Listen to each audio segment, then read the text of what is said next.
According to UNESCO, education is an essential element of the global response to climate change.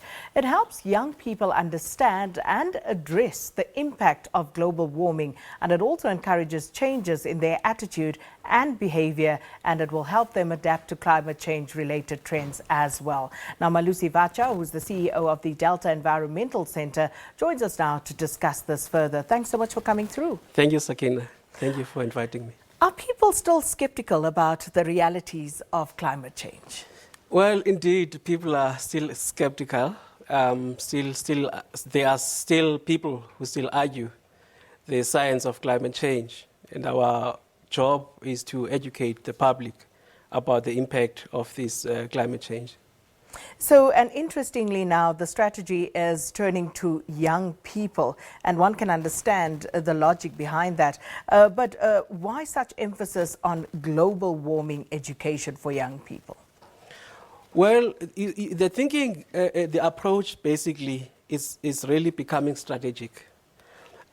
Because if we target young people and teach them whilst they are still young, the assumption is that they will then understand whilst they are still younger.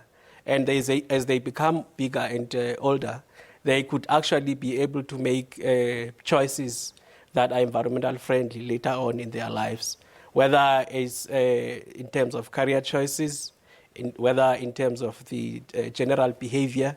Because remember, these young people are the same people that will be running the country as ministers, as CEOs of big companies that have impact into the environment. So the idea is to focus on young people and teach them environmental literacy, climate change literacy. Now, climate change literacy is really about foundational knowledge, understanding, basic knowledge about climate change impact. Such as? Climate change impact that could lead to global warming, the emission of greenhouse gases into the atmosphere. It has been proven that over time, it leads to actual global warming up of temperatures.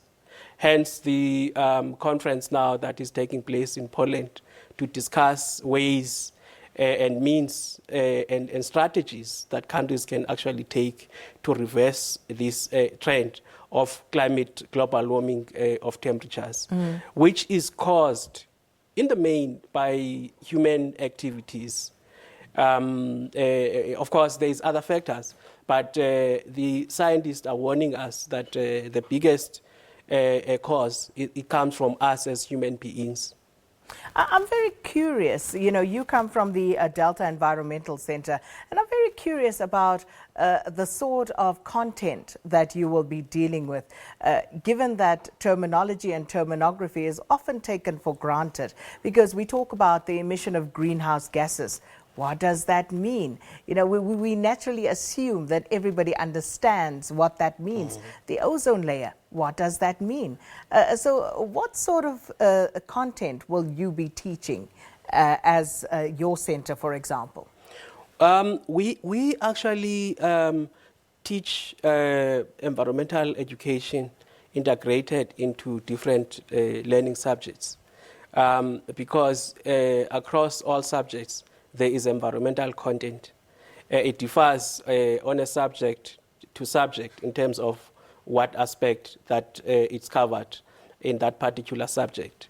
So the idea, the approach we tend to adopt as a center is to make sure that we look at different concepts, of course, fitting into a theme that is being delivered. For instance, if the focus is on biodiversity, maybe for bigger children, from grade 10 upwards, you tend to look at the concept and define what is it that is defined, what we mean when we talk about biodiversity.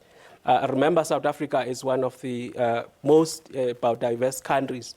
In fact, one of the biggest selling points about this country is the fact that we are highly biodiverse. But then we need people to understand what is the selling point of their country.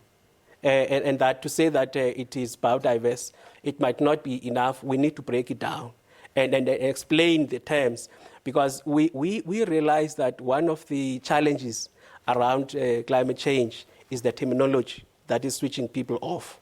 People that are not scientists might not easily understand the concept.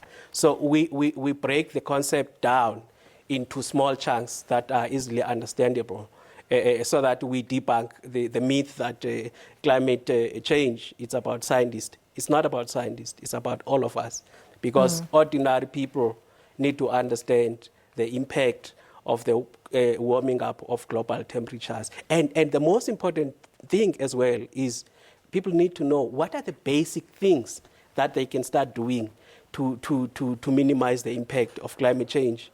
People, we call these low-hanging fruits, things that you and me can, without any scientific knowledge, like planting trees, doing recycling, walking instead of using vehicles. If we can start encouraging those kind of things, then people would actually understand this concept of climate change. On a practical level, though, if you talk about something like recycling, we always try to encourage people, but when you follow through in that value chain, you find that it tends to break down, because if you're telling people, okay, you need to separate your waste as you dispose of it, but then beyond that point, very often people don't know where to take it from there. Well, there is the whole value chain of recycling. Maybe that's a spot, that's a space that education needs to play, so that we don't just teach people about recycling classes. We take them from the beginning of the recycling process. What then do you produce from a recycled product? What then becomes the economic value of these recycled products? What becomes the contribution of recycling sector into the economy of the country?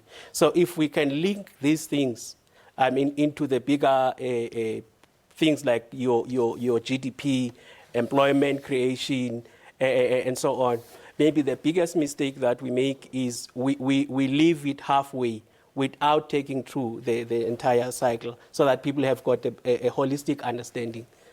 So when we look at climate change and issues pertaining to it, and all the climate change conferences, you look at the Paris Agreement, and again the lack of implementation and follow through.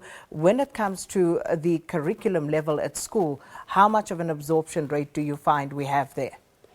Well, at school level, we actually think that a lot of progress has been made in terms of the integration into the school curriculum.